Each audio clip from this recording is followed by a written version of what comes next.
Hello बच्चों, मैं Shrimati Y N Khan, प्राचार्य शासकीय हाई स्कूल कबाड़िया से। बच्चों, कक्षा 10वीं विज्ञान अध्याय 9 आनुवंशिकता एवं जैव विकास। बच्चों, इसका हम अध्ययन करने जा रहे हैं। अंग्रेजी में एक कहावत है, लाइक बिगेट्स लाइक। इसका अर्थ है कि प्रत्येक जीवधारी अपने ही समान संरचना एवं गुणों वाली संतान को जन्म देता है। शेर का बच्चा शेर ही होता है, गेहूं से गेहूं ही पैदा होता है, चावल या अन्य कोई अनाज नहीं। ये आप सभी जानते हैं और इसलिए यह कहावत केवल जाति के स्तर पर ही नहीं, प्रजाति उप प्रजातियों पर भी लागू होती है। बच्चे अनेक लक्षणों जैसे रंग, रूप, नाक, कान, आँख, हाथ, पैर, आपकी त्वचा का रंग आदि में माता पिता, नाना नानी, दादा दादी, मामा, चाचा, बुआ आदि से काफ़ी मिलते हैं। हम अक्सर ये कहते सुनते हैं कि अरे ये तो अपने चाचा पर गया है ना, ये मामा पे गया है, इस मामले में पापा पर गया है। तो ये जो लक्षण हैं जो आपके पूर्वजों से, माता पिता से आपको ट्रांसफ़र हो रहे हैं, ये पीढ़ी दर पीढ़ी चलता है। हालांकि संतानें माता पिता से काफ़ी मिलती हैं, फिर भी एक ही माता पिता की कोई भी दो संतानें बिल्कुल एक जैसी भी नहीं होती हैं।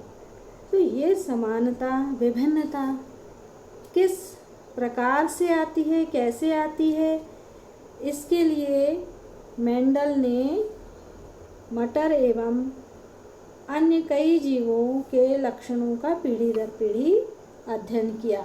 स्क्रीन पर आप देख रहे हैं, एक तस्वीर दिखाई दे रही है, ये आदरणीय जॉन मेंडल की है।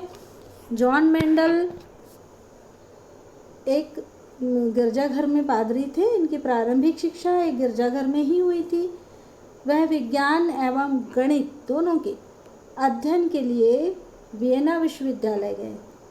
अध्यापन हेतु सर्टिफिकेट की परीक्षा में तो ये असफल हो गए, लेकिन इनकी जो वैज्ञानिक खोज की प्रवृत्ति थी वो फिर भी बनी रही।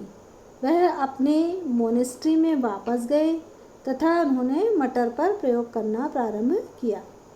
इससे पहले भी बहुत से वैज्ञानिकों ने मटर एवं अन्य जीवों के वंशागत गुणों का अध्ययन किया था, परंतु मेंडल ने अपने विज्ञान एवं गणितीय ज्ञान को सम्मिश्रित किया।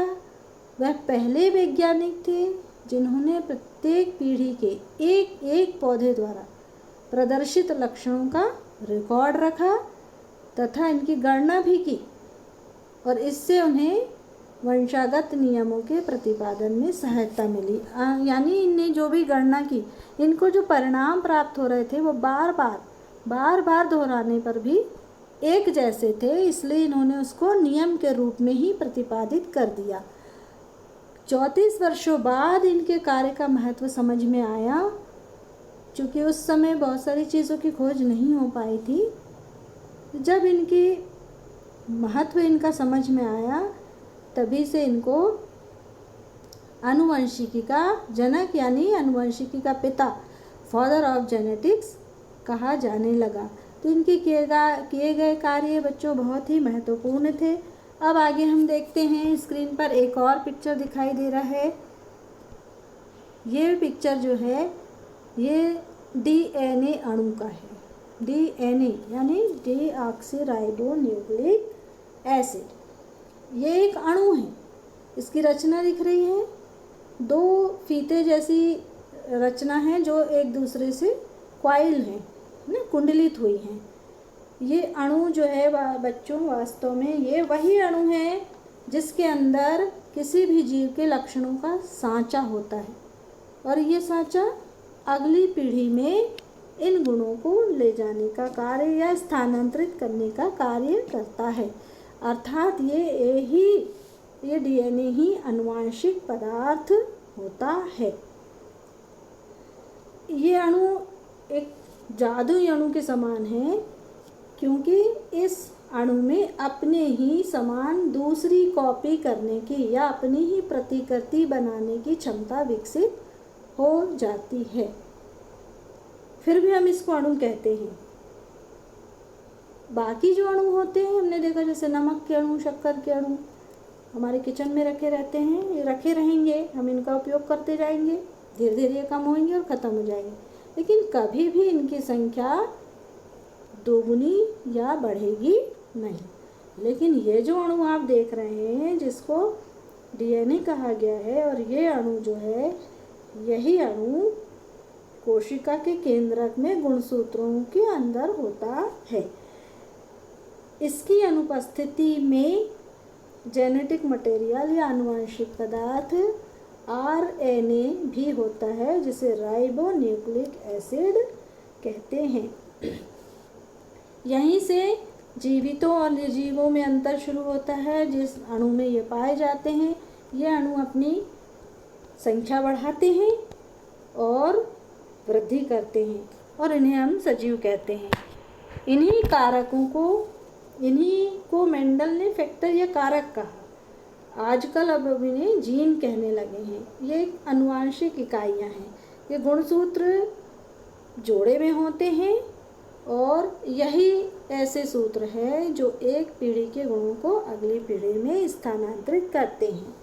तो आगे अब हम इस अध्याय में देखेंगे कुछ परिभाषाएं हैं। जैसे पहली परिभाषा है हमारी आनुवंशिकता।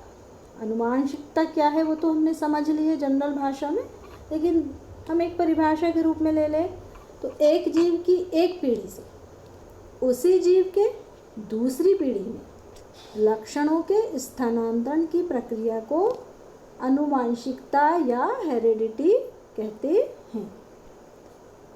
दूसरी परिभाषा आनुवंशिकी यानी जेनेटिक्स इंग्लिश में, जीव विज्ञान की वह शाखा जिसके अंतर्गत आनुवांशिक प्रक्रियाओं तथा विभिन्नताओं का अध्ययन किया जाता है, उसे आनुवांशिकी या जेनेटिक्स कहते हैं। मतलब एक शाखा ही बना दी गई है, क्योंकि बहुत बड़ा अध्याय है, या कह लें बहुत डिटेल सारी चीज़ें हैं इसमें, आगे आप पढ़ेंगे, इसलिए इसकी एक शाखा ही अलग बना दी गई है।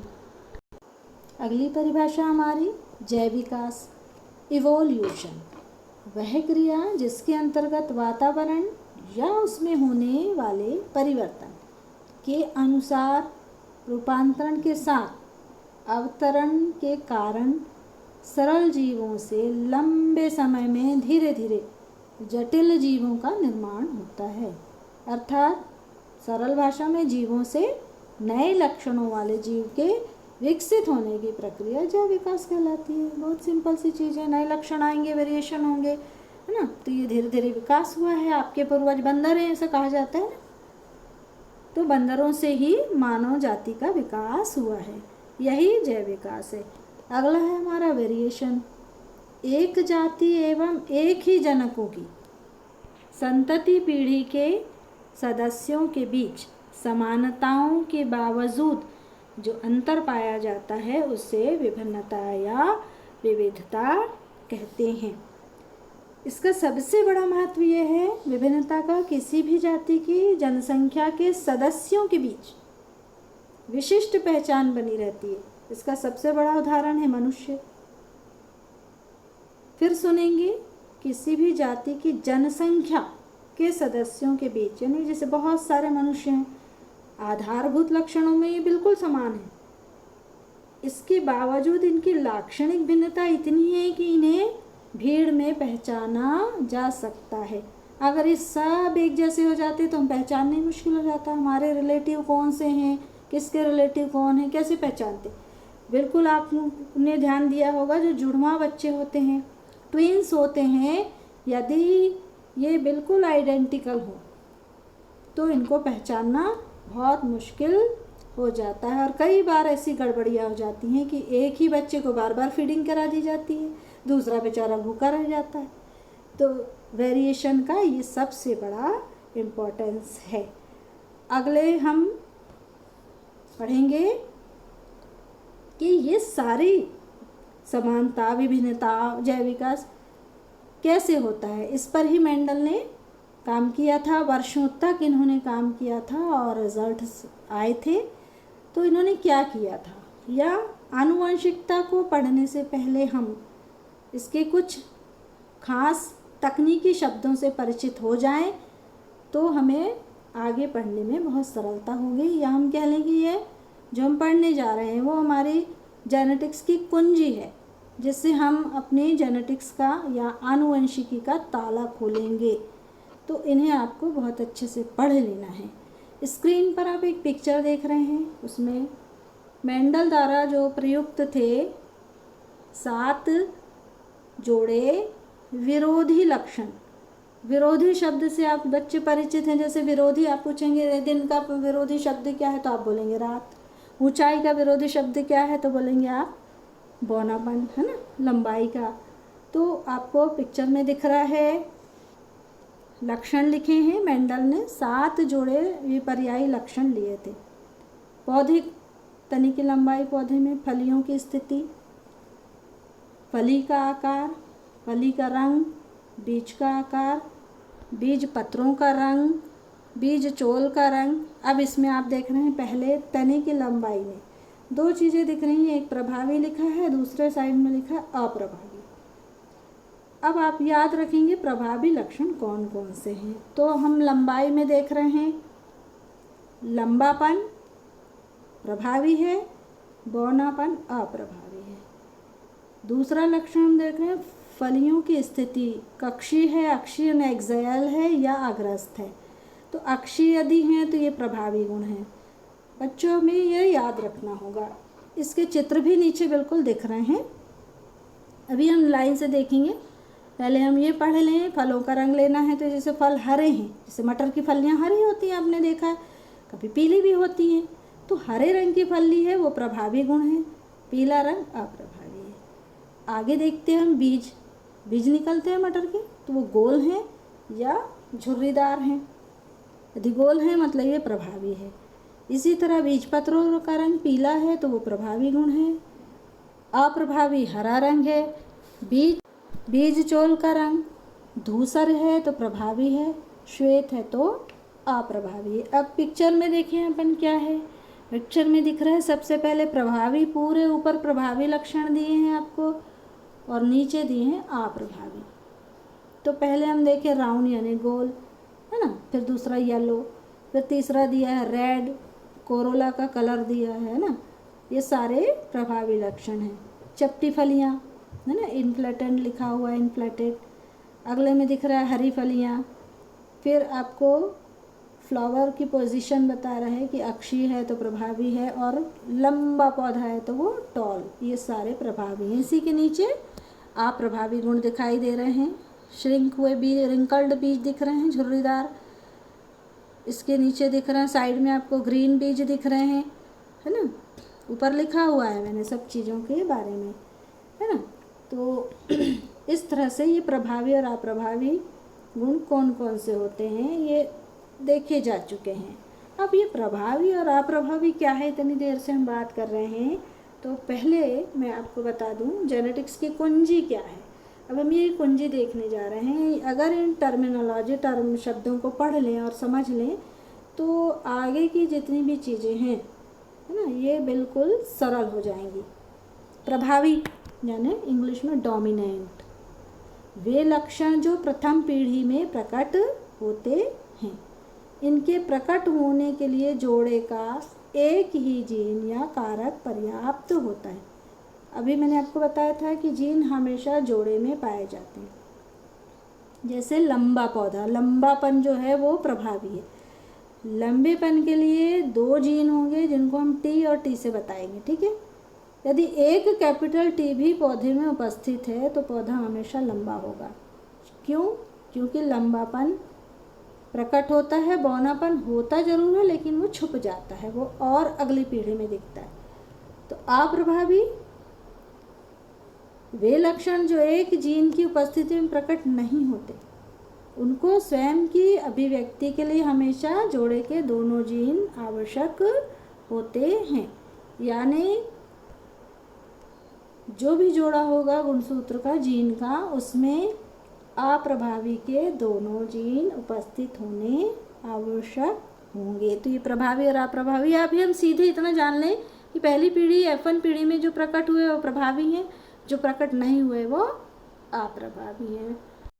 संकरण, हाइब्रिडाइजेशन, क्या है ये संकरण? इसको क्रॉस भी कहते हैं इंग्लिश में, CROSS क्रॉस। वह प्रक्रिया जिसमें दो पादप या दो अलग अलग जाति के जंतुओं में निषेचन कराकर नया पादप या नया जंतु उत्पन्न किया जाता है। इस प्रक्रिया से जो भी संतान उत्पन्न होती है वो संकर कहलाती। क्यों? क्योंकि इसमें एक गुण माता से आया है, एक पिता से आया है ना। तो ये जो संतान उत्पन्न होगी वो संकर कहलाएगी और इस प्रक्रिया को संकरण कहेंगे। हमने पुष्पी पादपों के लैंगिक जनन में भी पढ़ा था कि एक नर और एक मादा, दो जीव हिस्सा लेंगे और दोनों से नई संतान या नया पौधा विकसित होगा जिसमें निषेचन आवश्यक है। तो यहाँ पर हम बार बार संकरण शब्द का प्रयोग करेंगे। अगला हमारा है समयुग्मजी, यानी इंग्लिश में होमोजाइगस। ठीक है, होमो मीन्स होता है हमेशा समान, कई बार ये शब्द प्रयोग में आता है होमो, है ना।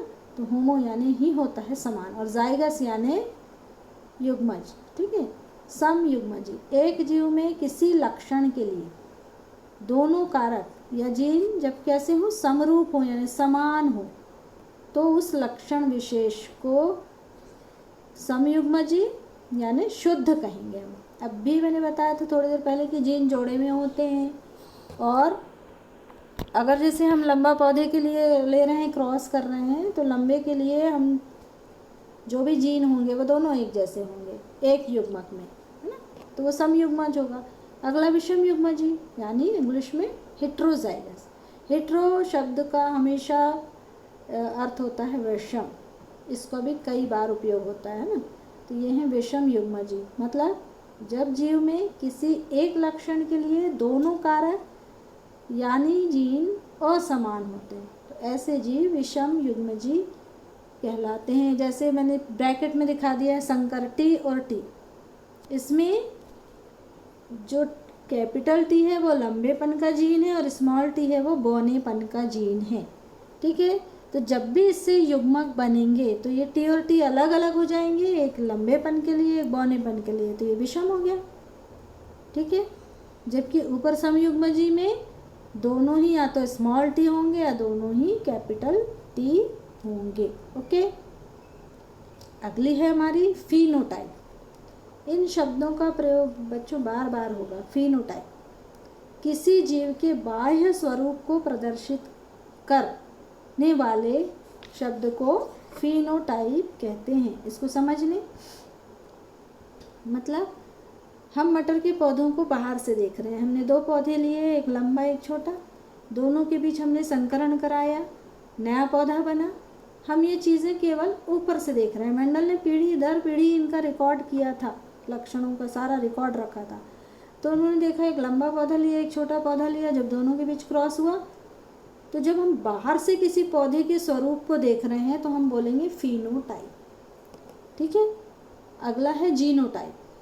नाम से ही समझ में आ रहा है कि जब हम जीन को देखेंगे, किसी भी जीव या पौधे में जो पौधे बने हैं, जैसे लंबे बने या छोटे बने, तो उसके अंदर जो अनुवांशिक संगठन है, वही डीएनए, वही जीन जो मैं कह रही थी, गुणसूत्र है ना, उनको प्रदर्शित करने के लिए हम जीनोटाइप शब्द का प्रयोग करते हैं।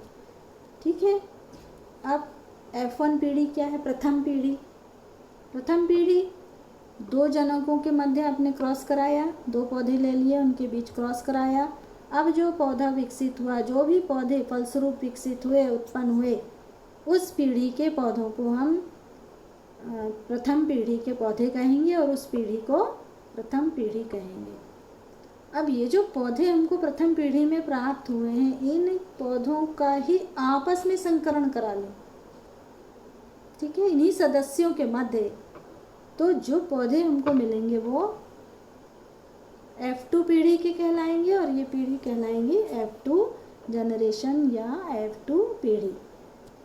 तो ये हमारी जेनेटिक्स की कुंजी है। इन शब्दों को, इस टर्मिनोलॉजी को, इन टर्म्स को जब तक आप ठीक से समझेंगे नहीं, पढ़ेंगे नहीं, आगे जो हमारा लक्षणों की वंशागति के जो नियम हैं, जो मेंडल के नियम हैं, वो आपको समझ नहीं आएंगे। बिल्कुल सरल हैं, एक बार इनको आप पढ़ के रखेंगे। आगे हम पार्ट 2 में लक्षणों की वंशागति के मेंडल के नियमों का अध्ययन करेंगे। तब तक आप इन सब चीज़ों को एक बार अच्छे से पढ़ लें। और ये बहुत इजी है, आपको पहले भी बताया था कि इसमें मेंडल ने जीव विज्ञान के साथ साथ गणित का भी उपयोग किया है। तो ये बिल्कुल गणितीय है, केवल आपको टर्म्स याद रखनी है। गणितीय रूप में हम पढ़ेंगे और इसमें आपको पूरे से पूरे नंबर मिलेंगे। आपको एक बार समझ में आ गया तो आप किसी भी गुण की आनुवंशिकी को खुद बना सकते हैं। ठीक, अगर आपको वीडियो अच्छा लगे तो लाइक करें, सब्सक्राइब करें, शेयर करें और आपको कोई भी डाउट्स हो तो कमेंट सेक्शन में टाइप ज़रूर करें। Thanks and take care.